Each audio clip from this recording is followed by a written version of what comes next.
The Whispering Pines campground, nestled deep in the forests of Idaho, always had a peculiar reputation among the locals. Stories of mysterious disappearances and unexplained phenomena were whispered around campfires but rarely reached the ears of unsuspecting tourists. It was to this seemingly idyllic location that the Moore family decided to travel in the summer of 2015, unaware they were about to become the center of a nightmare that would haunt the country for years. Jack and Sarah Moore, a couple in their 30s, arrived at the campground on a cloudy Friday, with their 2-year-old son, Ethan, sleeping peacefully in the back seat of the car. The air was heavy, laden with the promise of an impending storm, and an unnatural silence hung over the forest. As they unloaded the car, Sarah couldn't help but notice the absence of nature's sounds. There were no birds singing, no buzzing insects, just the occasional rustle of leaves in the wind breaking the oppressive silence. "Jack," she whispered, holding Ethan in her arms, "don't you think it's too quiet?" Jack, busy setting up the tent, shrugged. "Probably just the animals hiding before the rain, honey. Don't worry." But Sarah couldn't shake the feeling that something was profoundly wrong. Her eyes constantly scanned the tree line, as if expecting something to emerge from the increasingly long shadows at any moment. As night fell, Sarah's unease only grew. Ethan, usually a cheerful and talkative child, was unusually quiet, his big blue eyes fixed on the shadows dancing beyond the circle of light from their campfire. It was during dinner that the first truly disturbing incident occurred. A sharp, inhuman scream pierced the air, causing Sarah to drop her plate. Jack abruptly stood up, his hand instinctively reaching for something to use as a weapon. "What the hell was that?" he murmured, his trembling voice betraying his fear. "Probably just an animal," Sarah replied, but her voice lacked conviction. Ethan began to cry, burying his face in his mother's chest. The rest of the night passed in a state of palpable tension. Every noise from the forest startled the couple, and Ethan refused to sleep, his eyes wide with fear. Around midnight, when they finally managed to calm Ethan enough for him to fall asleep, Sarah pulled Jack outside the tent. "Something is wrong here, Jack," she whispered urgently. "Can we leave in the morning? I don't feel safe." Jack hesitated. He also felt the oppressive atmosphere but refused to admit his fear. "Let's give it another day, okay? If we still feel this way tomorrow, we promise to leave." Sarah reluctantly agreed, but that night, her sleep was disturbed by vivid nightmares. She dreamt of shadows moving of their own accord, glowing eyes watching her from the darkness, and Ethan being dragged into the depths of the forest by spectral hands. She woke up with a start just before dawn, her heart pounding in her chest. Instinctively, she reached out to touch Ethan, seeking comfort in her son's presence. But the space beside her was empty. Panic instantly took hold of her. "Ethan!" she called, her voice trembling. "Ethan! Where are you, honey?" Jack woke up to the sound of her voice. "What is it, Sarah?" "Ethan is not here," she screamed, already exiting the tent. "Ethan! Ethan!" The next few minutes were a blur of frantic activity. Jack and Sarah scoured the campsite, desperately calling for their son. But there was no sign of him anywhere. It was Jack who made the disturbing discovery. Near the edge of the campsite, he found Ethan's favorite teddy bear, the one he never slept without. The toy lay on the ground, partially covered by leaves. But what made Jack's blood run cold wasn't the teddy bear itself, but what surrounded it. A perfect circle of mushrooms had sprouted overnight, forming a ring around the toy.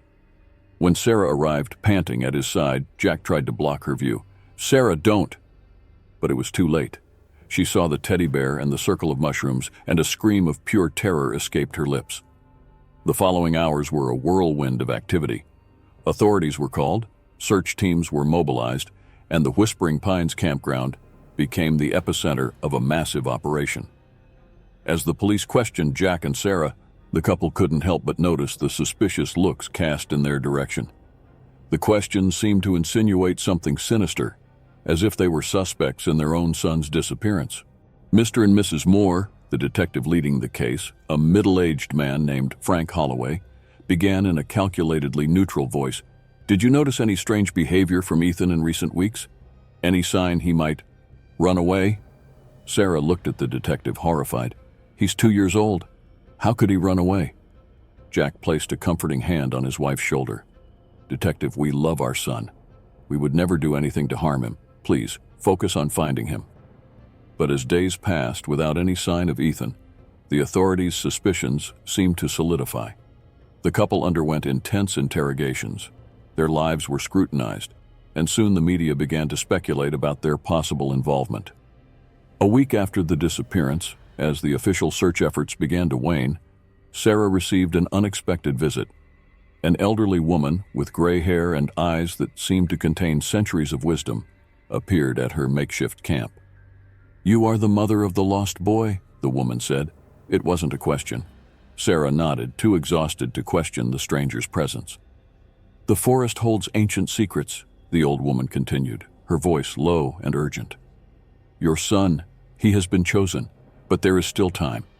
You must find the Circle of Shadows before the full moon arrives, or Ethan will be lost forever."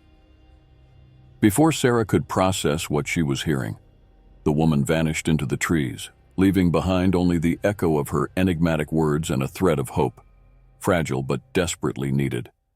With the mysterious elder's words echoing in her mind, Sarah found herself at a crossroads. Part of her wanted to dismiss the encounter as the delusion of a mind unhinged by despair, but another part, the part that felt the supernatural weight hanging over the forest, knew this might be her only chance to find Ethan. Determined to leave no possibility unexplored, Sarah began her own parallel investigation. While Jack continued cooperating with the authorities, she delved into local legends and the dark history of the Whispering Pines campground. Her research led her to a dusty library in the nearby small town. There, hidden among old tomes and yellowed newspapers, she discovered a disturbing pattern. Every 27 years, children mysteriously vanished in the area. The cases were always filed away as unsolved runaways or kidnappings, but Sarah noticed recurring details, reports of strange lights in the forest, inexplicable sounds, and most unsettling, mushroom circles found near the sites of the disappearances. As Sarah dug deeper into her obsessive search for answers, her relationship with Jack began to deteriorate. He couldn't understand her sudden belief in supernatural explanations and feared that Sarah was losing touch with reality. "Sarah, please," Jack pleaded one night, finding her hunched over ancient maps and chaotic notes. "This isn't healthy. We need to trust the authorities. They will find Ethan." But Sarah just shook her head, her eyes feverish with determination. "You don't understand, Jack. There's something in this forest, something old and dangerous, and only we can save our son." The tension between the couple reached a breaking point when, 3 days before the full moon, Sarah announced her intention to venture alone into the forest to find the mysterious Circle of Shadows. "Have you gone mad?" Jack shouted, his face twisted with anger and fear. "Am I going to lose you too?" "I have to go," Sarah replied, her voice calm but resolute. "If there's even a chance of finding Ethan, I need to try." That night, while Jack slept a restless sleep, Sarah gathered her supplies and set out into the depths of the forest. The moonlight filtered through the tree canopy cast grotesque shadows on the forest floor, and every sound seemed amplified in the oppressive silence of the night. As Sarah ventured deeper into the forest, reality seemed to warp around her. The trees appeared to move when she wasn't looking directly at them, and more than once she swore she heard Ethan's childish laughter echoing in the distance. On the second night of her solitary journey, Sarah made a shocking discovery. Hidden in a natural clearing, she found a cave whose entrance was surrounded by a perfect ring of phosphorescent mushrooms, the Circle of Shadows. With her heart pounding frantically, Sarah entered the cave. The air was heavy with an acrid metallic smell, and the walls seemed to pulse with a sickly light. As she advanced, she could hear whispering voices, incomprehensible but undeniably present. In the heart of the cave, Sarah found an ancient stone altar. On it, arranged in a circular pattern, were toys, clothes, and other personal belongings, items she recognized from photos of missing children she had studied. And in the center, still shining as new, was Ethan's teddy bear. Tears of relief and mixed terror streamed down Sarah's face as she clutched the teddy bear. "Ethan, she called, her voice echoing through the cave walls. "Mommy's here, honey. Where are you?" It was then that she heard it. Her son's voice, weak but unmistakable, calling for her from the deepest darkness of the cave. Without hesitation, Sarah ran toward the sound, clutching the teddy bear to her chest. Meanwhile, back at the campground, Jack woke up to discover that Sarah had disappeared. The panic he felt at Ethan's disappearance now multiplied exponentially. He ran to the local police station, begging for help. Detective Holloway listened to Jack's frantic account with a grave expression. "Mr. Moore," he said slowly, "I think it's time we discuss some inconsistencies in your previous statements." Jack looked at the detective, confused and terrified. "What are you talking about? My wife is missing. My son is missing. We need to find them." Holloway sighed heavily before continuing. "We received the forensic results from the campsite. We found traces of Ethan's blood on your clothes, Mr. Moore.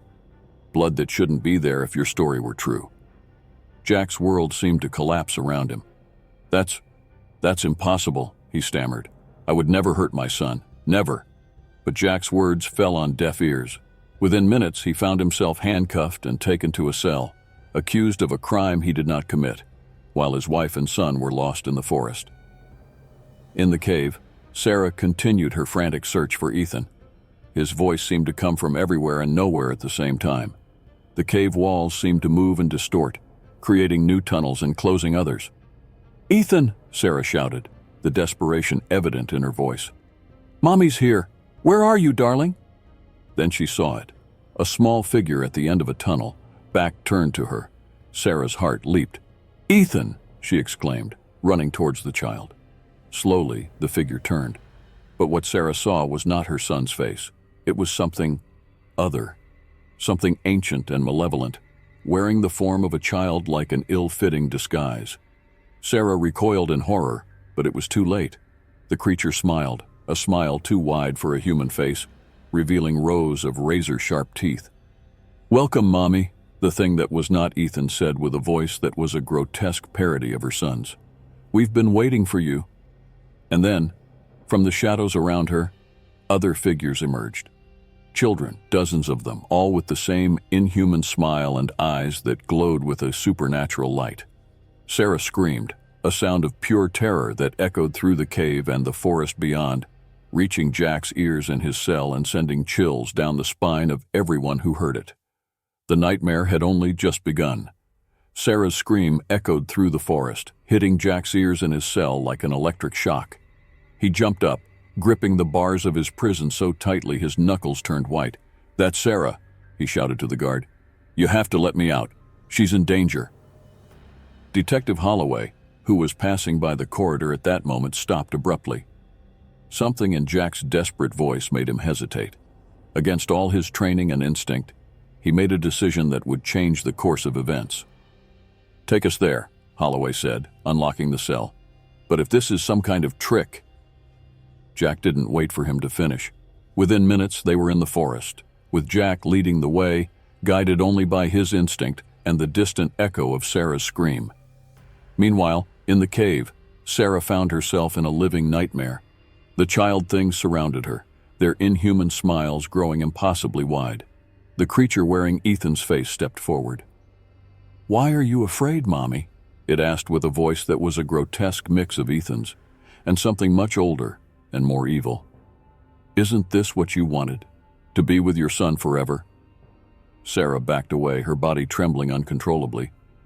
"You're not my son," she whispered. "Where is the real Ethan?" The creature tilted its head in a way that painfully reminded her of Ethan's characteristic gesture. "But I am Ethan, Mommy. Just better, stronger, immortal." It was then that Sarah noticed something she had initially missed. Behind the child things, partially hidden by shadows, was a huge, pulsating cocoon, and inside it she could see silhouettes moving, silhouettes of children. What is that?" Sarah asked, her voice barely more than a whisper. The false Ethan smiled again, its teeth gleaming in the dim light. That is the future, Mommy. Our future." Meanwhile, Jack and Holloway delved deeper into the forest. The detective was about to suggest they turn back when they noticed a strange light emanating from a nearby cave. "There!" Jack shouted, running towards the cave entrance. Holloway followed, his hand instinctively going to his gun. When they entered the cave, the scene that met them left them paralyzed with horror. Sarah was surrounded by creatures that looked like children, but clearly were not. And at the center of it all, wearing Ethan's face like an ill-fitting mask, was something that defied comprehension. "Sarah!" Jack shouted, running towards his wife. Jack's shout broke the trance Sarah was in. She turned, her eyes widening as she saw her husband. "Jack, be careful!" The creatures turned as one to face the newcomers. The false Ethan smiled, a smile that made Jack's blood freeze in his veins. "More guests for our party," the creature said. "How wonderful!" At that moment, Holloway, overcoming his initial shock, drew his gun. "Stay away from her!" he shouted, his voice trembling slightly. The false Ethan just laughed, a sound that seemed to come from the depths of the earth. "Your weapons cannot hurt us, human. We have existed for millennia. We are the ancients, the dream eaters. And now, finally, it is time for our ascension." With a gesture, the cocoon behind him began to pulse more rapidly. The silhouettes inside it moved frantically, as if struggling to escape. It was then that the terrible truth was revealed. The children in the cocoon were not prisoners. They were fuel. Every missing child over the years had been used to feed this thing. And Ethan, the real Ethan, was inside, being slowly consumed.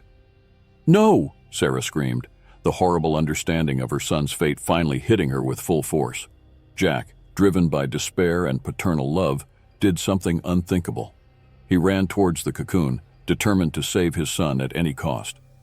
The creatures tried to stop him, but Holloway, understanding Jack's plan without a word being spoken, opened fire. The bullets did not kill the creatures, but they delayed them enough.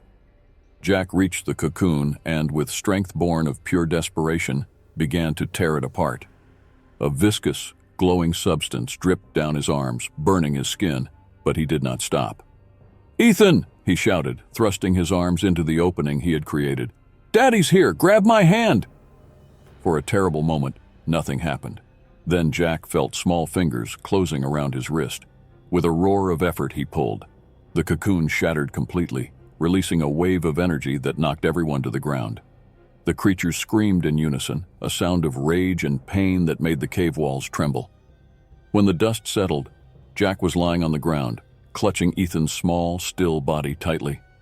Sarah ran to them, tears streaming down her face. "Ethan, Ethan, darling?" For an agonizing moment, there was no response. Then slowly, the boy's eyes opened. "Mommy? Daddy?" The relief that flooded Sarah and Jack was almost palpable. They hugged their son, sobbing with joy and relief. But their joy was short-lived. The creatures, though weakened by the cocoon's destruction, still surrounded them. The false Ethan, now a shapeless mass of shadows and teeth, advanced slowly. "You don't understand," the creature growled. "You cannot stop us. We are eternal. We are—" Its words were interrupted by a deafening sound. The entire cave shook, rocks beginning to fall from the ceiling. "The cave is collapsing!" Holloway shouted. "We have to get out of here." Jack picked Ethan up and, along with Sarah and Holloway, ran towards the exit. Behind them, the creatures screamed in fury and fear as they were buried. They barely made it out of the cave before it collapsed completely, sealing the creatures inside. In the days that followed, the official story was of a kidnapper who kept children in a cave network that collapsed during the rescue. The bodies were never found, and the case was officially closed. But for the Moore family, the truth was much more complex and terrifying. They knew they had faced something beyond human understanding, something that might never be truly defeated. Ethan recovered slowly, but was never the same carefree child. Sometimes his parents caught him looking at shadows with a mix of fear and recognition. Sarah and Jack decided to move away, to a big city where the trees did not whisper ancient secrets, and where shadows were just shadows. But on the darkest nights, when the wind howled like distant voices, they wondered, had they really escaped? Or were the creatures just waiting, planning, ready to emerge again in 27 years? And somewhere deep in the Idaho forest, in a cave sealed by time and rock, something waits, patient, hungry, eternal.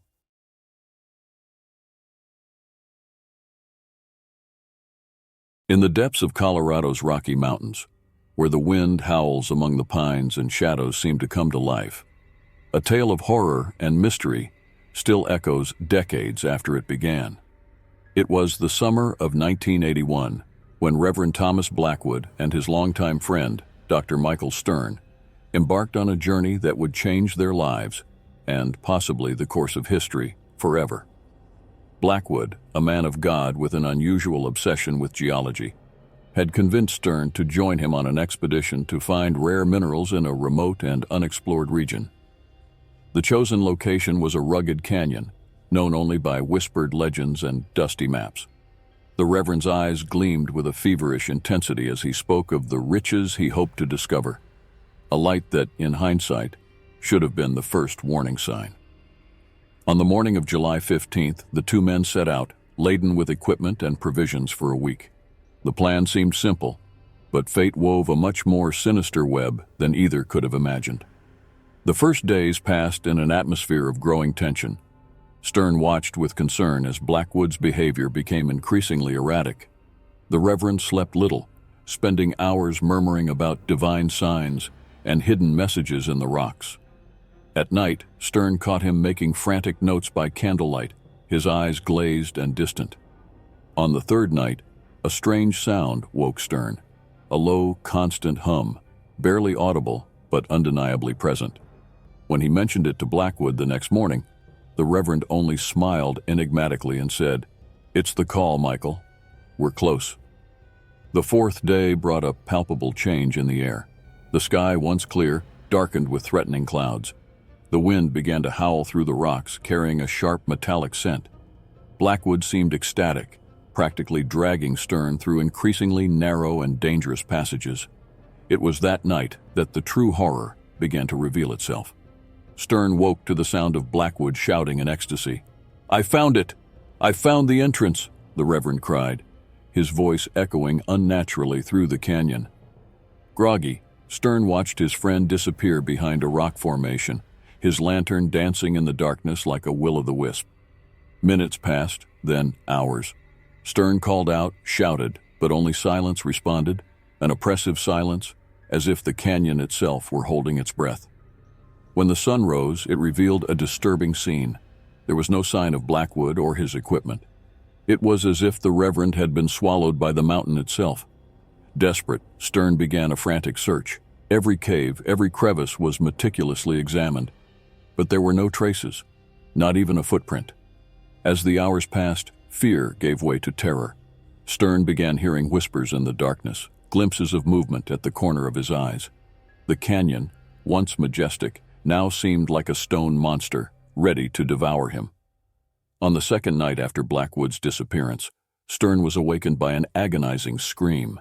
It was the Reverend's voice, distorted by pain and fear, echoing from deep within the earth. "Michael, help me!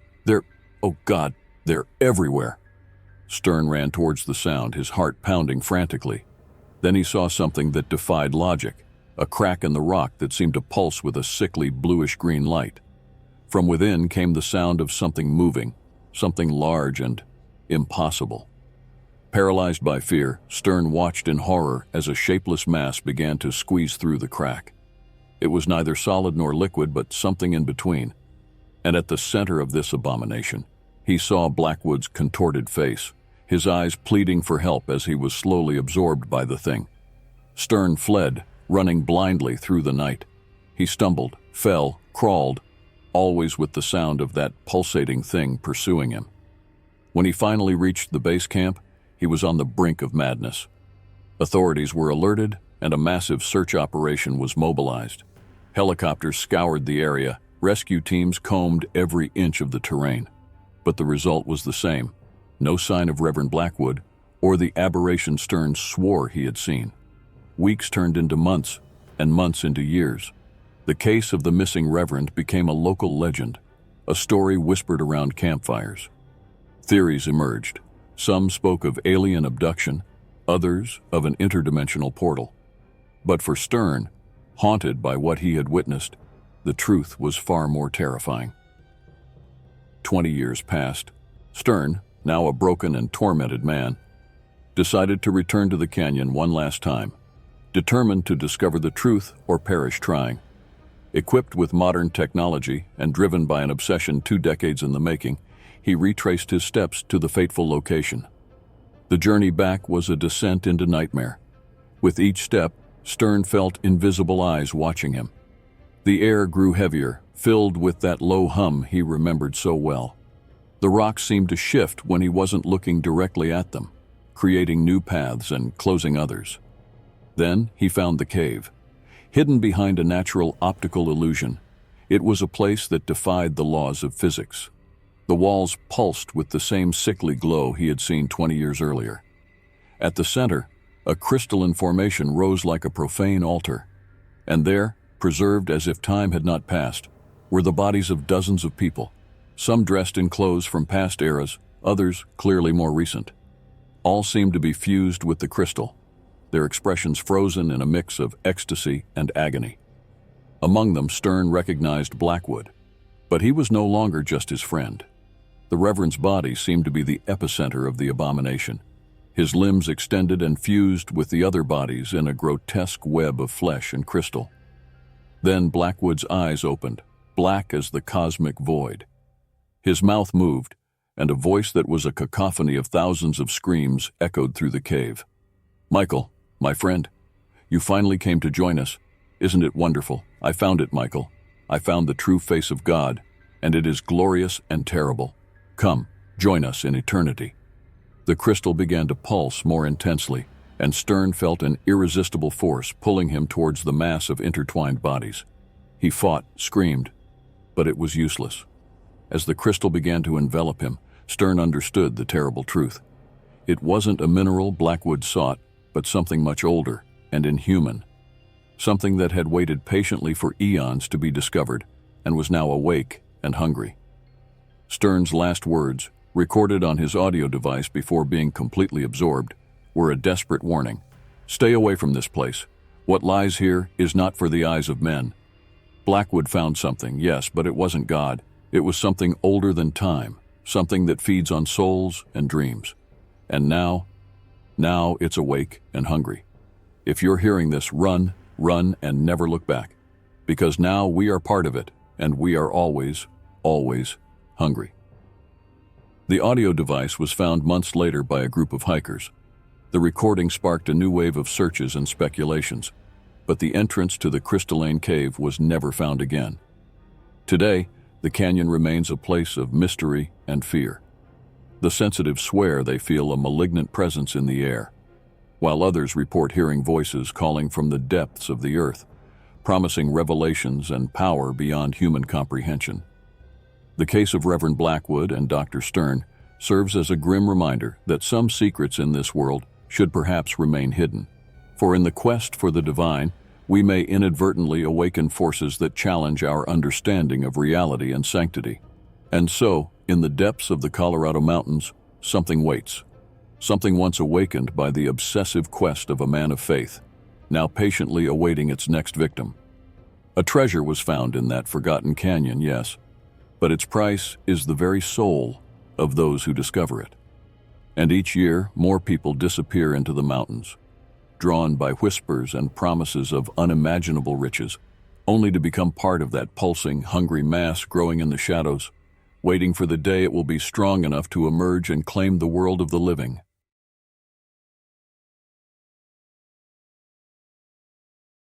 In the verdant expanse of Yellowstone National Park, where centuries-old trees stand as silent sentinels and streams murmur ancient secrets, a story of horror and mystery unfolded in the summer of 1981. A tale that still haunts the corridors of time, echoing in the minds of those who dare to venture into the forest's depths.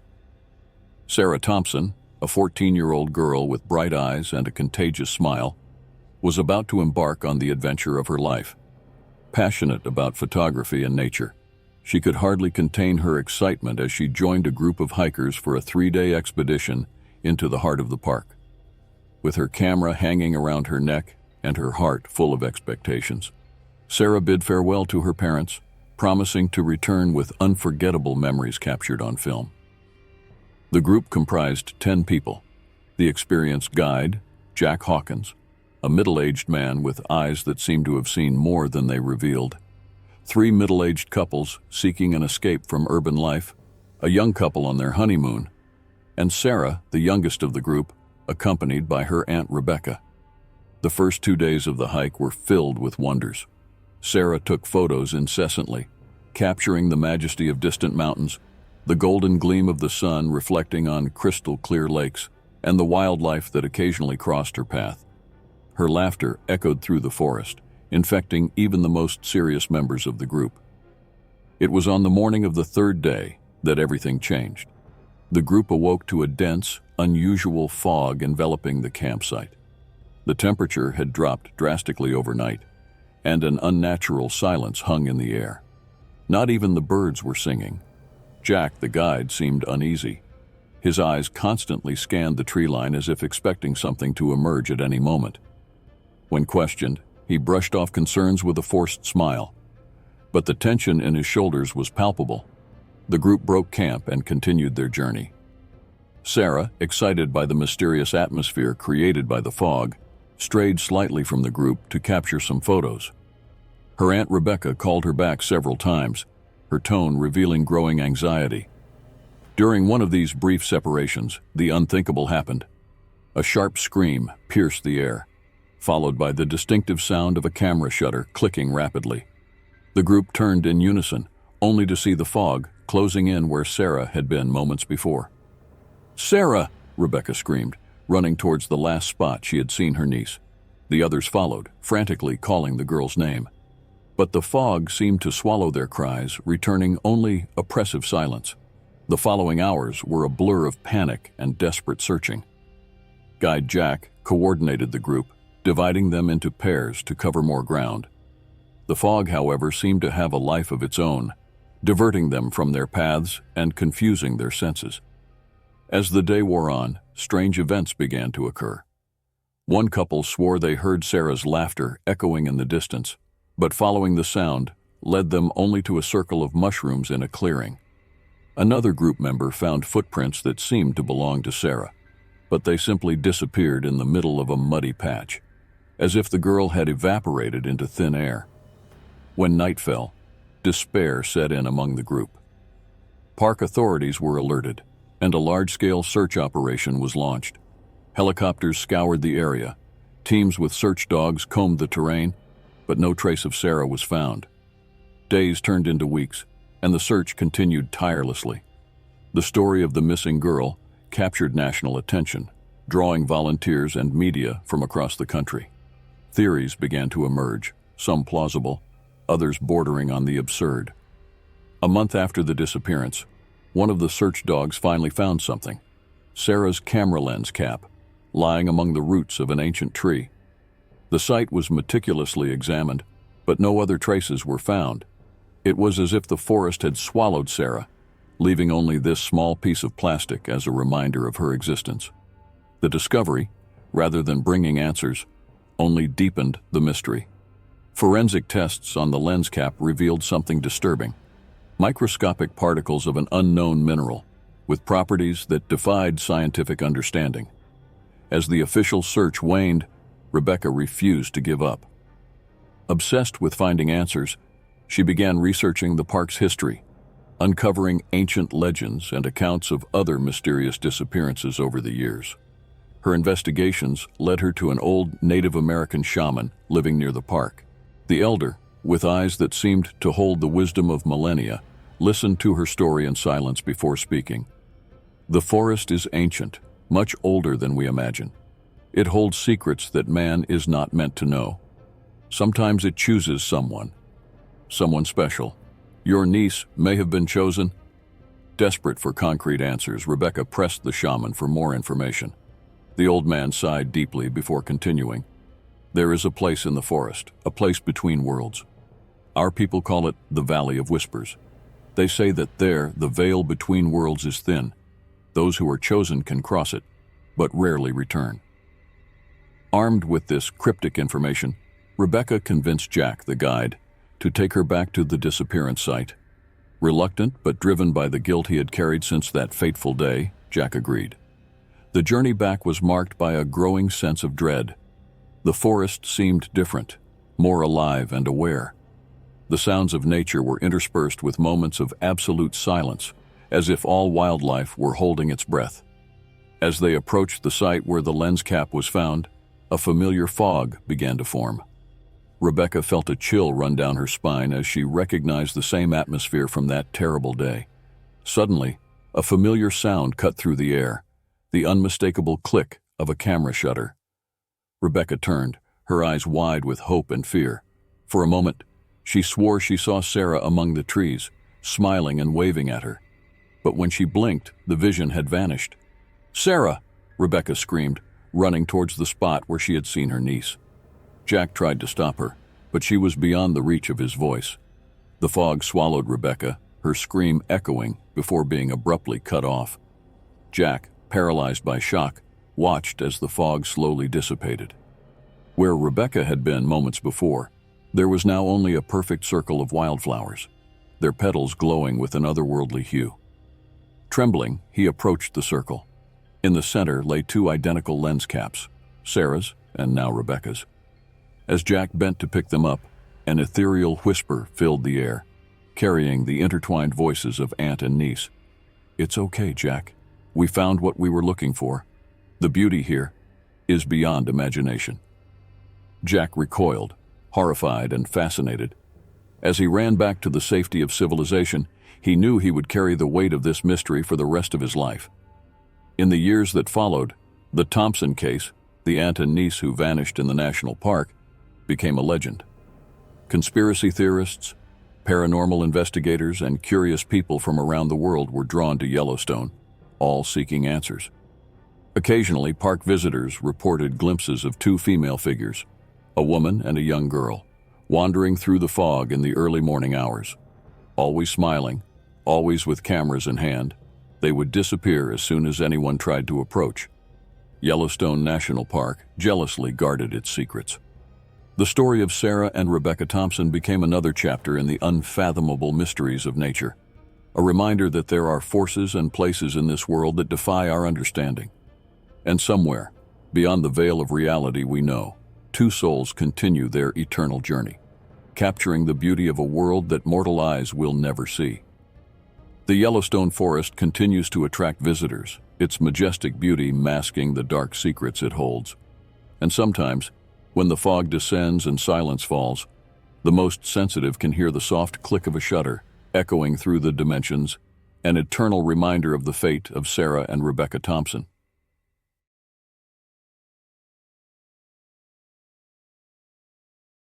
The Pine Ridge National Forest has always been a place of wild beauty and mystery. Its dense trees and winding trails attracted adventurers and nature lovers from across the country. But on one fateful summer weekend, this natural paradise turned into the scene of one of the most disturbing and inexplicable cases in recent history. It all began when a group of 5 friends decided to take a camping trip to celebrate Amber Sullivan's 19th birthday.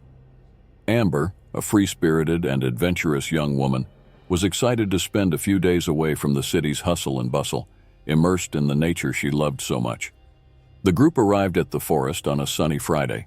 Emily, Amber's best friend, noticed that the birthday girl seemed particularly enthusiastic, almost feverish in her excitement.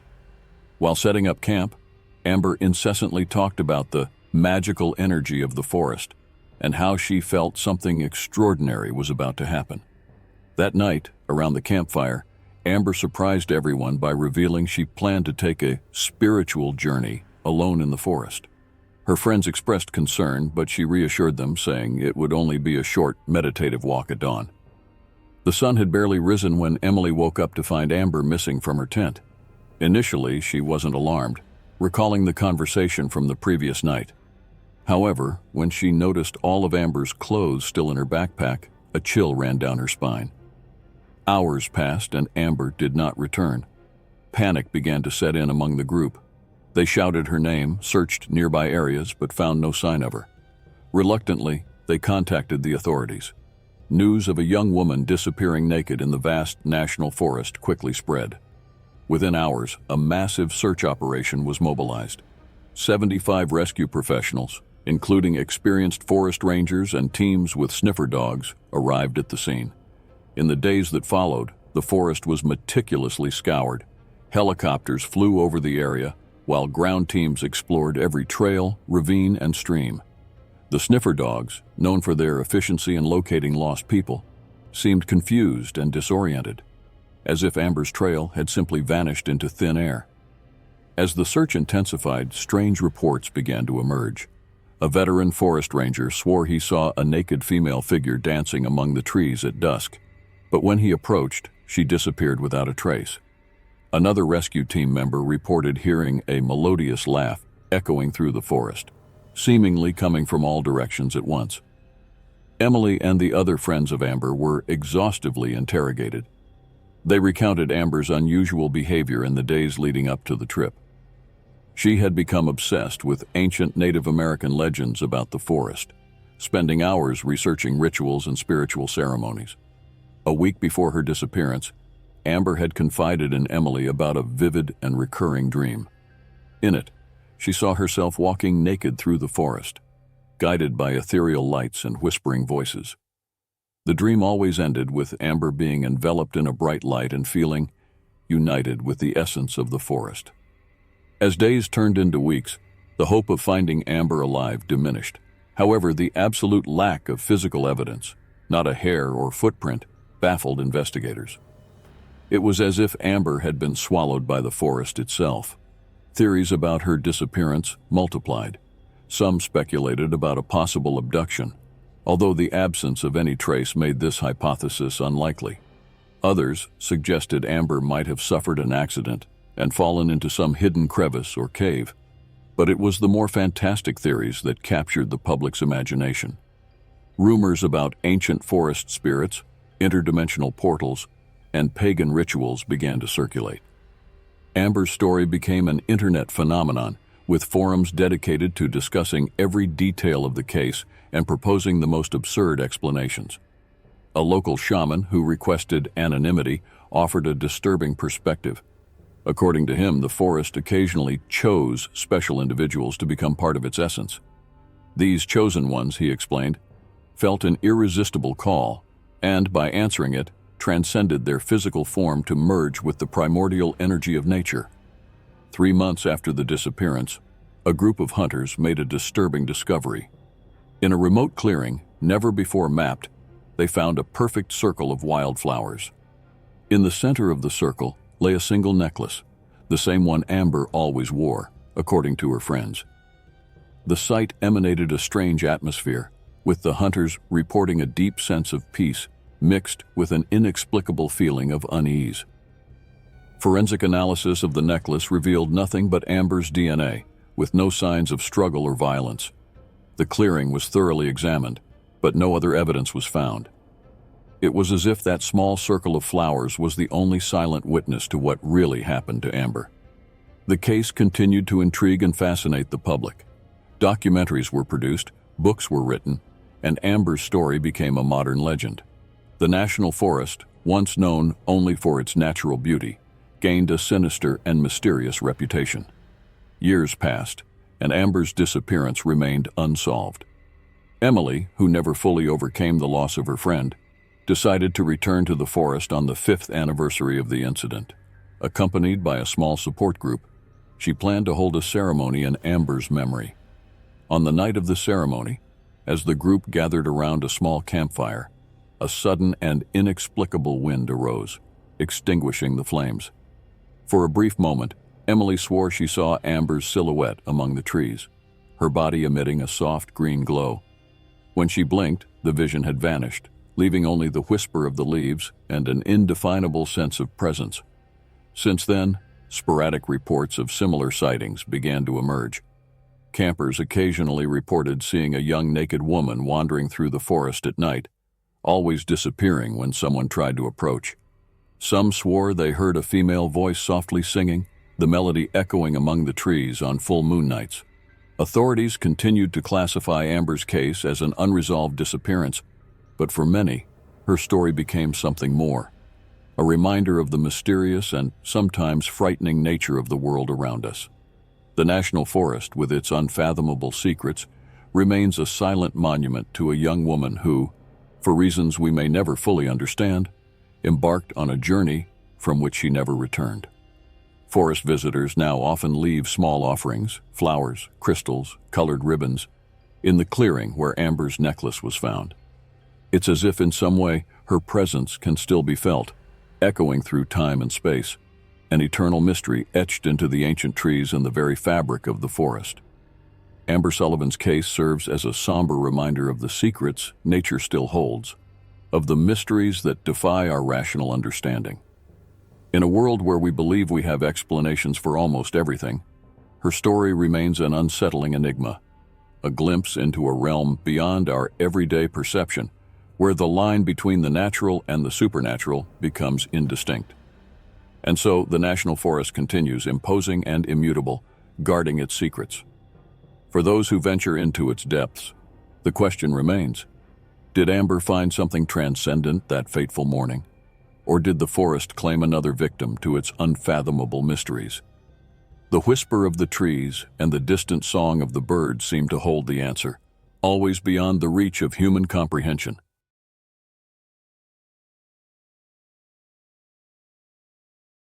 The sky over the port of Naples was laden with dark clouds on that fateful September morning in 1938, and the heavy, humid air seemed to foreshadow a storm, both meteorological and metaphorical, that was about to descend upon the life of the brilliant theoretical physicist Dr. Enzo Fermi.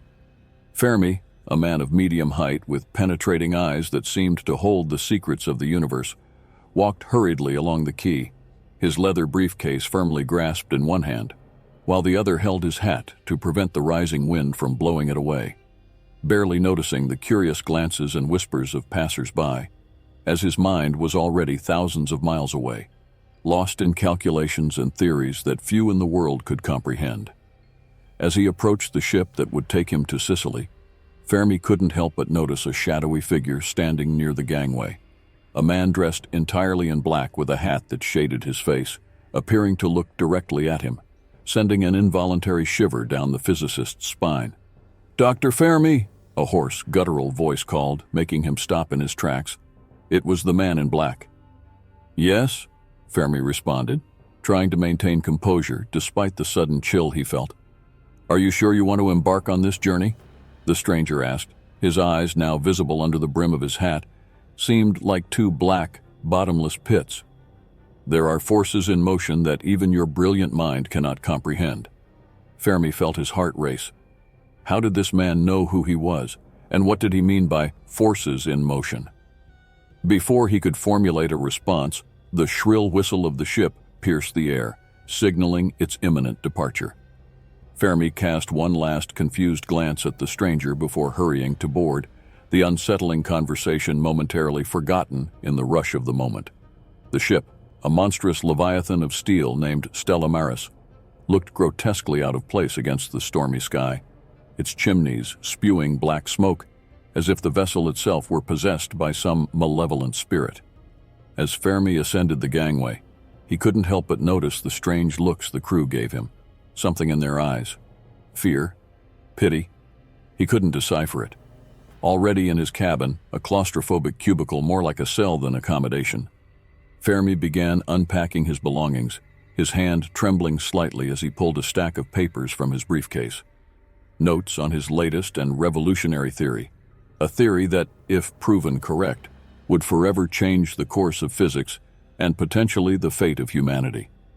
It was then he noticed a paper was missing, the most crucial one containing the key equation that tied the entire theory together. Fermi felt panic rise in his chest.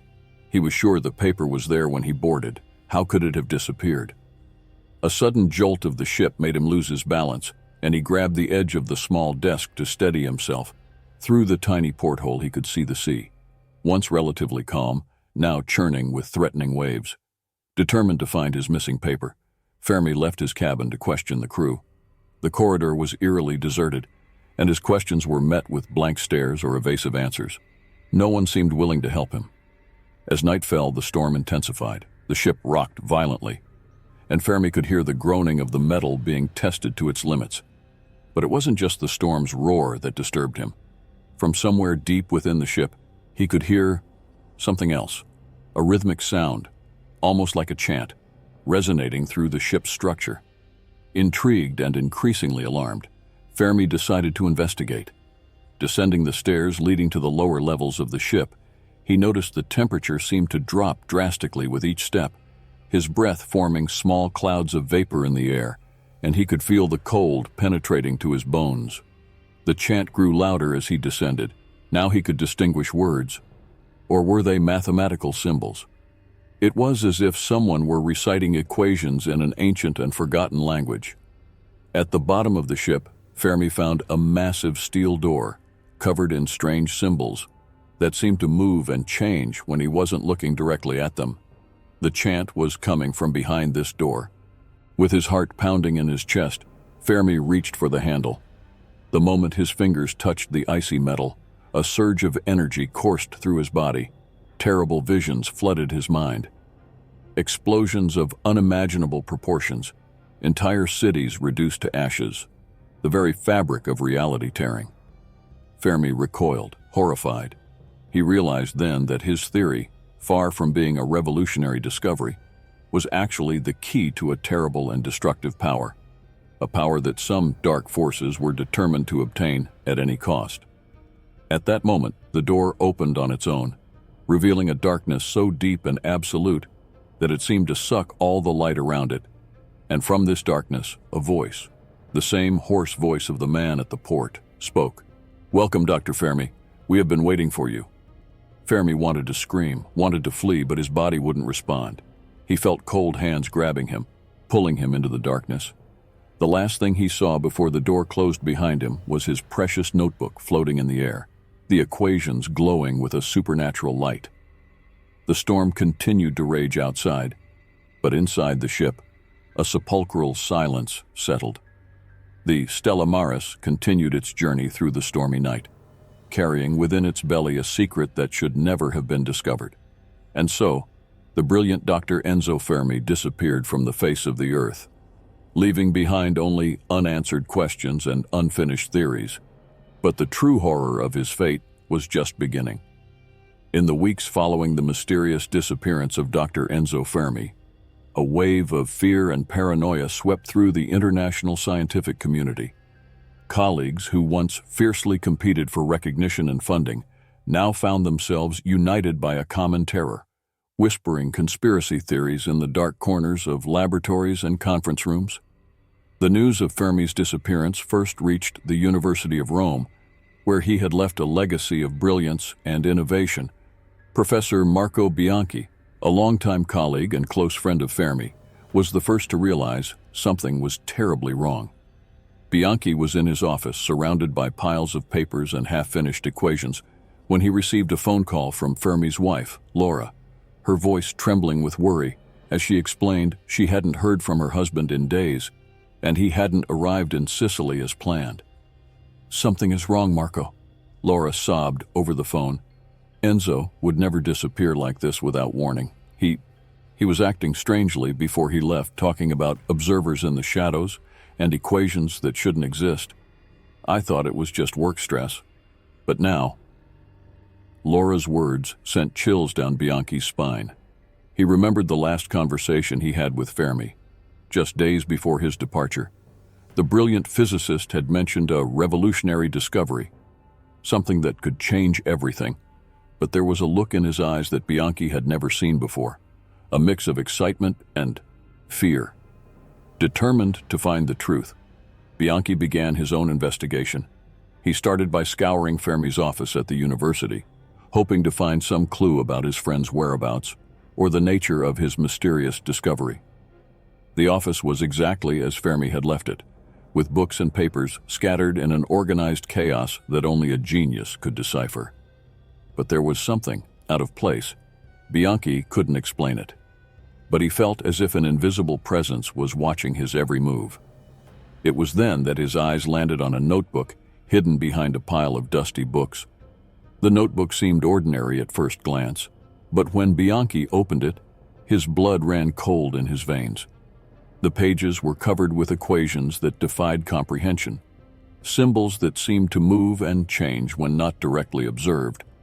And in the margins, written in a frantic hand that barely resembled Fermi's usually meticulous writing, were disturbing notes. They are watching, always watching. The equations are a portal, they want to come through. I must not complete the calculations, the cost is too high. Bianchi felt his heart race. What had Fermi discovered? And who were they? His thoughts were interrupted by a sudden and inexplicable blackout. The lights in the office flickered and went out, plunging the room into oppressive darkness. For a moment, Bianchi swore he saw shapes moving in the shadows, elongated and impossible figures that defied the laws of physics. When the lights came back on, seconds later, the notebook had disappeared. Trembling uncontrollably, Bianchi fled the office. He knew he had stumbled upon something much bigger and far more dangerous than he could have imagined. In the days that followed, strange events began to accumulate. Fermi's colleagues around the world reported unsettling experiences. Dr. Robert Oppenheimer, in the United States, woke up screaming in the middle of the night, claiming to have seen Fermi in his dreams, pleading for help while being dragged into a cosmic abyss of darkness. In Germany, physicist Werner Heisenberg found his laboratories ransacked, equipment destroyed, and impossible equations scrawled on the walls with a substance that tests revealed to be human blood. Paranoia grew. Theories about the involvement of governments and intelligence agencies began to circulate. Some whispered that Fermi had been kidnapped by the Nazis, eager to exploit his genius for war purposes. Others pointed to the Soviets or even the Americans. But Bianchi knew the truth was much darker and incomprehensible. Determined to discover what really happened to his friend, Bianchi decided to retrace Fermi's steps. He traveled to Naples, where Fermi had boarded that fateful ship to Sicily. The port of Naples looked different under the cold autumn light. A thick fog hung over the waters, giving the scene a ghostly air. Bianchi felt the hairs on the back of his neck stand up as he walked along the pier, the sounds of his footsteps muffled by the fog. Then he saw him, the same man in black that Fermi had encountered before boarding. He was standing in the same place, as if he hadn't moved in weeks, his black, empty eyes fixed on Bianchi. "You shouldn't have come," the man said, his voice a hoarse whisper that seemed to come from everywhere at once. "Some doors once opened cannot be closed." Bianchi felt his heart skip a beat. "Where is Fermi?" he demanded, his voice trembling despite his efforts to appear brave. "What have you done with him?" The man in black smiled, a smile too wide for a human face. "Done? We did nothing. It was Fermi himself who opened the door. He saw what lies beyond the veil of reality, Professor Bianchi. And now he is part of it." Before Bianchi could react, the fog around him seemed to come to life. It condensed, forming ethereal tentacles that wrapped around his ankles. He tried to scream, but the sound died in his throat. The man in black watched impassively as Bianchi was dragged into the water. "Don't worry, Professor," he said, his voice echoing in Bianchi's mind even as his head submerged. "Soon, you will join your friend. You will all join." In the dark depths of the port of Naples, Bianchi saw. He saw things no human mind should comprehend. He saw the true nature of the universe, a cosmic horror of unimaginable proportions. And at the center of it all, he saw Fermi, his body an empty shell, his eyes glowing with terrible and forbidden knowledge. When the police found Bianchi hours later, drenched and trembling on the beach, he was completely catatonic. His eyes, once lively and intelligent, were now vacant and lifeless. In his hand, gripped with superhuman strength, was a piece of paper. On it, written in handwriting that was not his own, was a single equation. An equation that drove the mathematicians who saw it instantly mad. Fermi's disappearance had turned into something much larger and much more terrifying. It was just the beginning of a series of events that threatened to tear the very fabric of reality apart. Meanwhile, in laboratories and universities around the world, physicists and mathematicians continued their work, unaware that each equation they solved, each mystery of the universe they unraveled, brought them closer to the cosmic horror lurking in the shadows between the stars. In Los Alamos, New Mexico, a team of scientists, led by Oppenheimer, worked tirelessly on a top-secret project. They did not know, but they were about to unleash a power that would attract the attention of forces beyond their comprehension. On the night of July 16, 1945, when the first atomic bomb test illuminated the New Mexico desert with the brightness of 1,000 suns, something responded. In the fractions of a second between the detonation and the shockwave, observers swore they saw impossible forms writhing in the atomic mushroom, tentacles of pure energy reaching for the sky. Oppenheimer, watching the test from a safe distance, felt a chill that had nothing to do with the desert temperature. For a moment, he swore he saw Fermi's face in the flash, his eyes now pools of cosmic darkness, his mouth open in a silent scream of warning. "I am become death, the destroyer of worlds," Oppenheimer murmured, quoting the Bhagavad Gita. But in his mind he heard Fermi's voice, distorted and alien. "No, Robert. You have become the herald of something much worse than death." In the months and years that followed, the nuclear arms race intensified. But few knew that each test, each detonation, was like a beacon in the cosmos, attracting the attention of entities whose mere existence was an affront to sanity. In universities and secret laboratories, scientists continued their work, pushing the limits of human knowledge. But as they delved deeper into the mysteries of the universe, many began to experience vivid nightmares and disturbing hallucinations. Visions of alternate realities, dimensions folded upon themselves, and horrors beyond human comprehension haunted them. The scientific world was on the brink of a revelation that would change everything, or on the brink of total annihilation. And somewhere, beyond the veil of reality, Enzo Fermi watched, his body long consumed, his mind now part of something much larger and much more terrible. He had become the herald of a truth that humanity was not prepared to face. The stage was set for the final act of this cosmic horror symphony.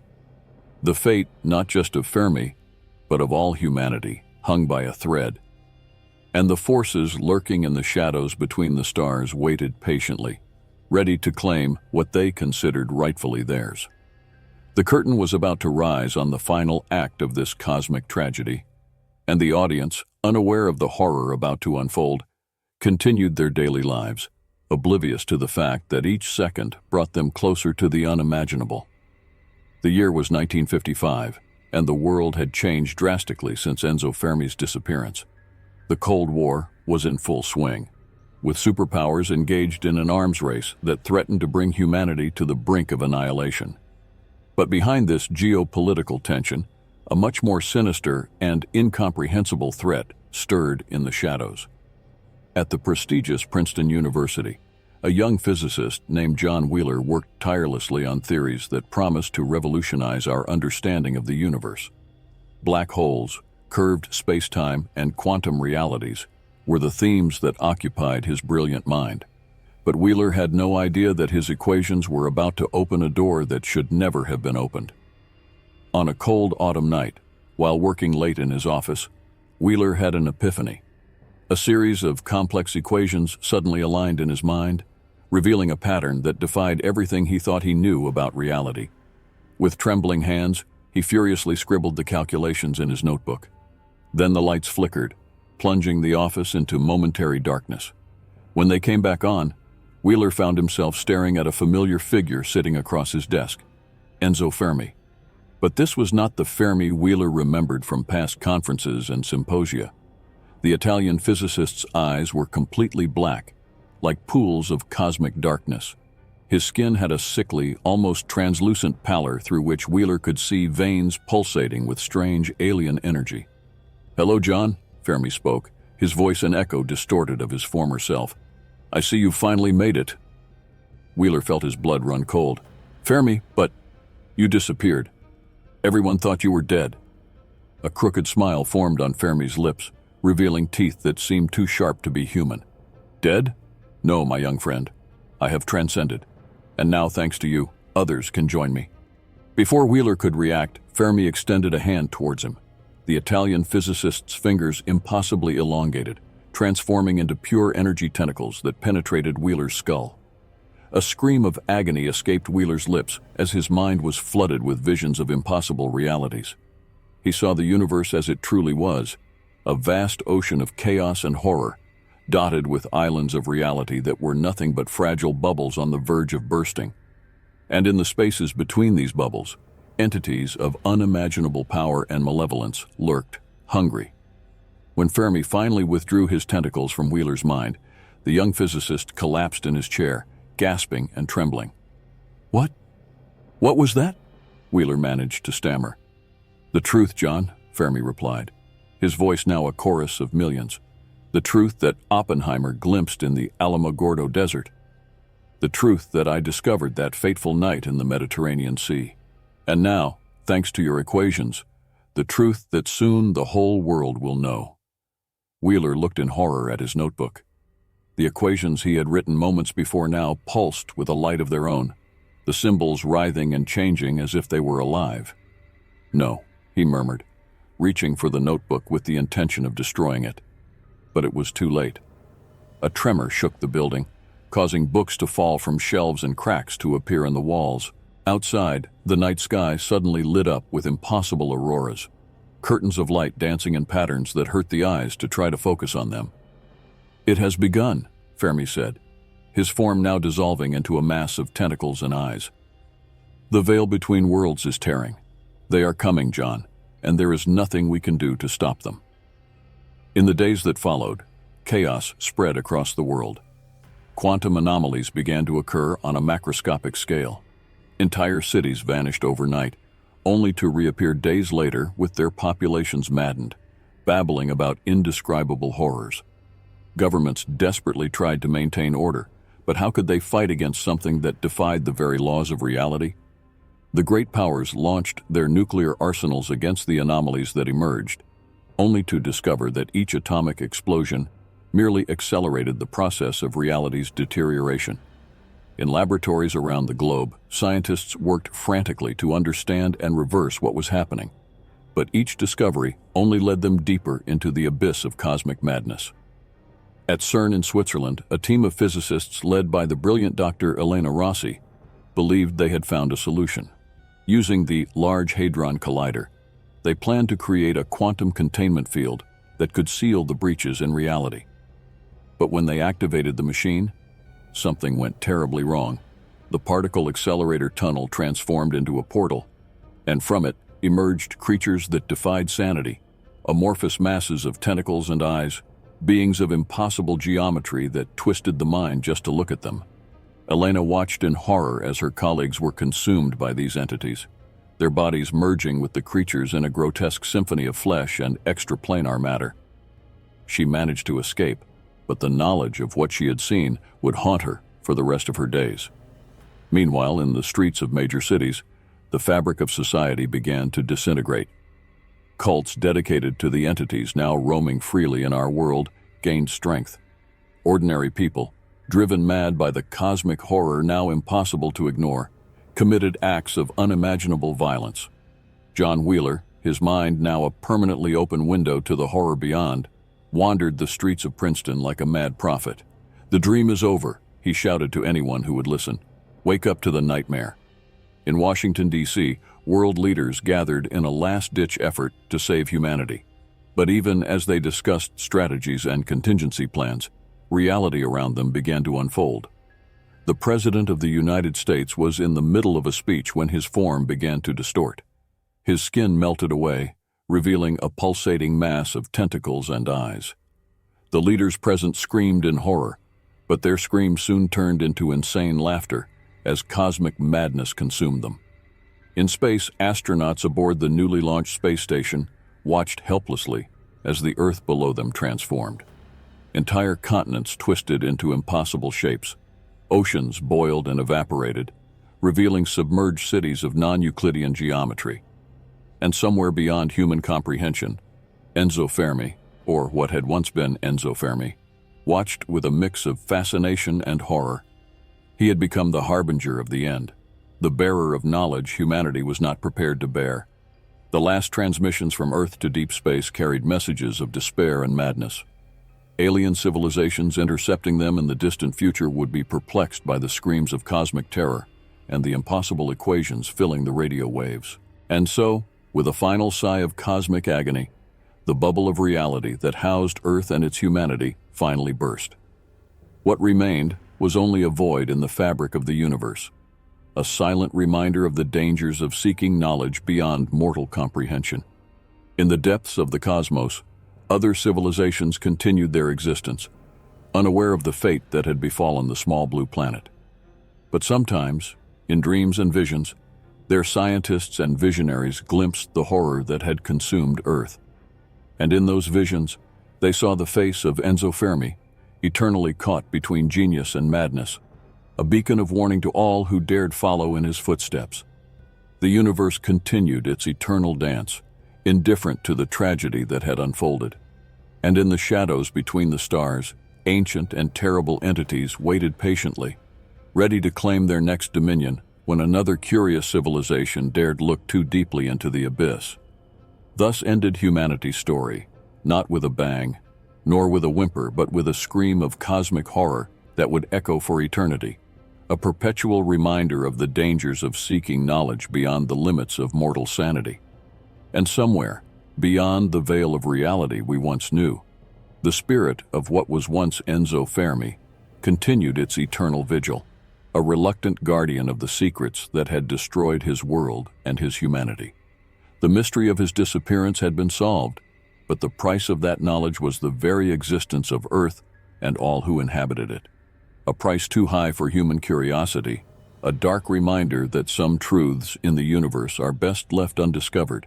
And so the final chapter of the great cosmic tragedy was written, not with ink, but with the very fabric of reality. An epitaph for a species that dared look too deeply into the cosmos' secrets and paid the ultimate price for its audacity.